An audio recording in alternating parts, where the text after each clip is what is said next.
Hello friends, welcome to my channel home science insights. मैं आप सभी का अपने चैनल होम साइंस इनसाइट्स में स्वागत करती हूँ। So if you are also preparing for DSSB TGT domestic science exam and you want to crack the TGT PGT domestic science or home science exam, you just need to give a like, share and subscribe the channel so that you can have all the recent and current updates from DSSB. And also, I would like to tell you that we have started preparation for DSSB exam. So you can check out all the important question series which I have prepared for all of you, and these are free of cost. So now, without wasting our time, let us quickly move to the recorded video. Question number one, what break starch into maltose and dextrin? ऐसा क्या है जो starch को break करता है maltose में या फिर डेक्स्ट्रिन में? Let's quickly move to the current options. Option number one lipase, option two isomaltase, option three pancreatic amylase या option number four is sucrase. So आपको पता है ये सब शुगर की फॉर्म्स है, monosaccharide, polysaccharide and disaccharides. So just remember that pancreatic amylase is the correct answer. Pancreatic amylase basically maltose starch को break करता है maltose में या फिर dextrin में. So please remember this answer. This is very important from exam point of view. So without wasting our time, let us quickly move to question number 2.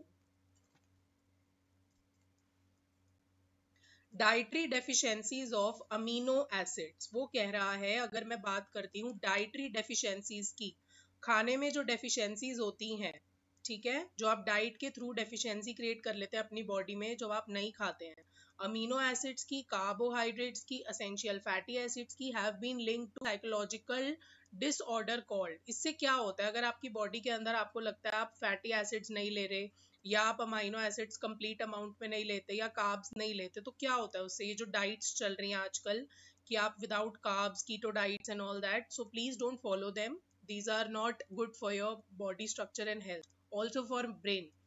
So option number one depression, option two mental pressure, option three anxiety, option number four is fatigue. So please remember option number one is the correct answer. अगर आप ये सब diets या अपनी amount में आप amino acid या फिर असेंशियल फैटी एसिड्स या कार्ब्स अगर आप नहीं कंज्यूम करते तो आपको डिप्रेशन की तरफ भी वो लेके जा सकता है. So please remember to follow your diet and have a healthy and hearty meal. Let's quickly move to question number 3. At a certain pH known as the isoelectric point, the number of protonated ammonium groups having positive charge and deprotonated carboxylate groups having negative charge are equal to, resulting in the net neutral charge. That ion is called as. Basically उस ion का नाम बताना है, ना उसमें positive charge है ना उसमें negative charge है. तो अब आते हैं ऑप्शंस की तरफ. Isoelectric ions, zero ions, Zwitter ions या ionizable ions? Please remember the correct answer is Zwitter ions. अगर मैं एक सर्टेन pH पे आइसोइलेक्ट्रिक पॉइंट के ऊपर अगर मैं प्रोटीनेटेड अमोनियम ग्रुप्स को रख दूं तो उनमें पॉजिटिव चार्ज आएगा, और डीप्रोटीनेटेड कार्बोक्सिल ग्रुप को रख दूं तो उसमें नेगेटिव चार्ज आ जाएगा. तो ये इससे क्या होगा, उससे न्यूट्रल चार्ज अचीव हो रहा है, तो उन आयंस को ज्विटर आयंस के नाम से भी जाना जाता है. So let's quickly move to question number 4. In digestion, chewing of food. Digestion के अंदर आप क्या करते हैं? Chewing of food, swallowing of food, churning action in the stomach and rhythmatic contraction of the intestinal tract are. इन सब processes को क्या कहा जाता है? जब भी आप डाइजेशन करते हैं, आपको खाना आपने खा लिया, अब उसको डाइजेस्ट हो रहा है, तो सबसे पहले आप दांतों से उसे चबाते हैं, फिर उसे गलने की कोशिश करते हैं, फिर उसके बाद आपकी स्टमक में HCl प्रेजेंट है जिससे चर्निंग एक्शन में हेल्प होती है, और इस रिदमेटिक कॉन्ट्रैक्शन को इंटेस्टाइन के क्या कहा जाता है? Option number one mechanical process, option two absorption, option three adsorption and option number four is utilisation. So the correct answer is mechanical processes. इनको मैकेनिकल प्रोसेसेस कहा जाता है जो आपकी बॉडी के अंदर डाइजेशन और एब्जॉर्प्शन में हेल्प करती है. Let's quickly move to question number 5. Bile acids that are needed for fat digestion. ऐसे कौन से बाइल एसिड्स हैं जो आपको चाहिए होते हैं फैट को डाइजेस्ट करने में? They are formed from. वो किससे बनते हैं? Option number one pancreatic juices, option two bile stored in liver, option three cholesterol and option number four is mucus and hydrochloric acid. Please remember, अगर fat digestion के बारे में बात हो रही है तो ऑब्वियसली कोलेस्ट्रॉल जो है वो करेक्ट आंसर होगा. Let's quickly move to question number 6.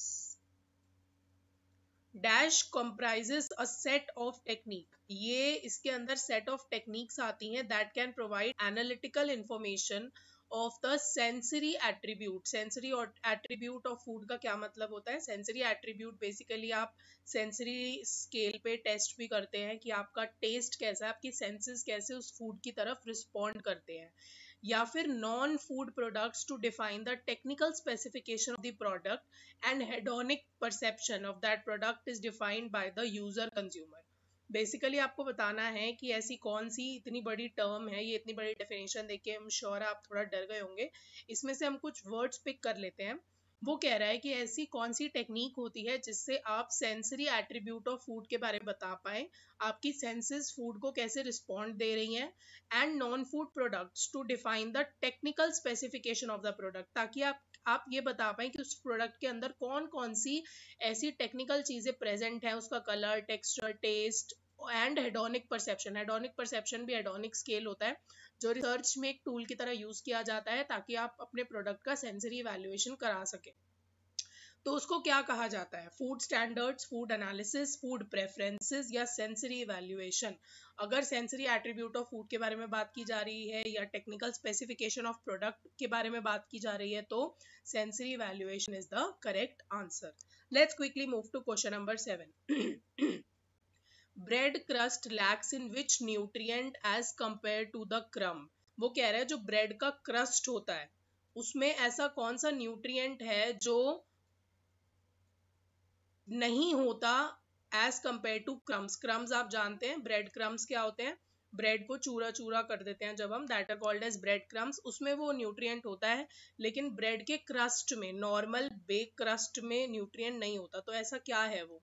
Option number 1 carbs, option 2 fat, option 3 vitamins and option number 4 is protein. So the correct answer is option number 4 protein.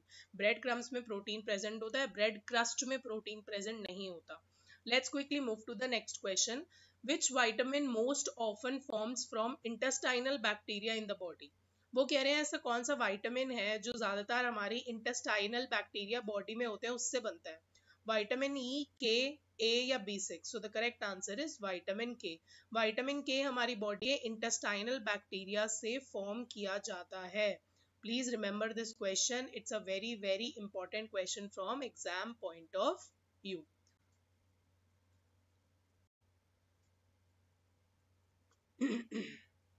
Which components are long chain carboxylic acid? कौन से ऐसे components हैं जो long chain होते हैं carboxylic acids के, that usually form between 12 to 24 carbon atom, जिसमें 12 से 24 carbon atom present होते हैं और कोई भी डबल बॉन्ड प्रेजेंट नहीं होता है उसके अंदर. सबसे पहले तो कुछ एक दो चीजों के बारे में बात की गई है. वो कह रहे हैं कि उसमें कौन सा ऐसे कंपोनेंट्स हैं जिसके अंदर long chain carboxylic acid present होते हैं, प्लस 12 to 24 कार्बन एटम होते हैं और कोई भी डबल बॉन्ड प्रेजेंट नहीं होता.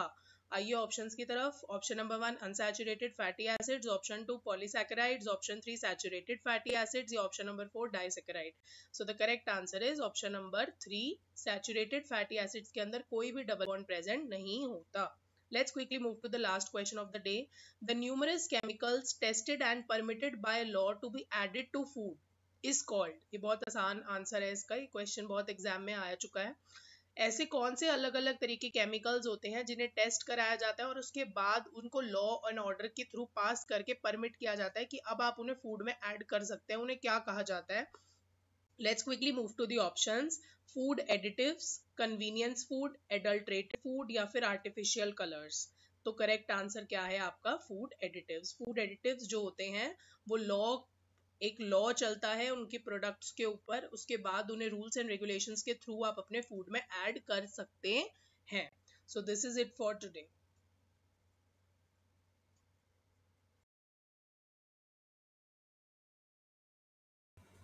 Welcome back friends. I hope you liked today's session and today's video was very useful for all of you.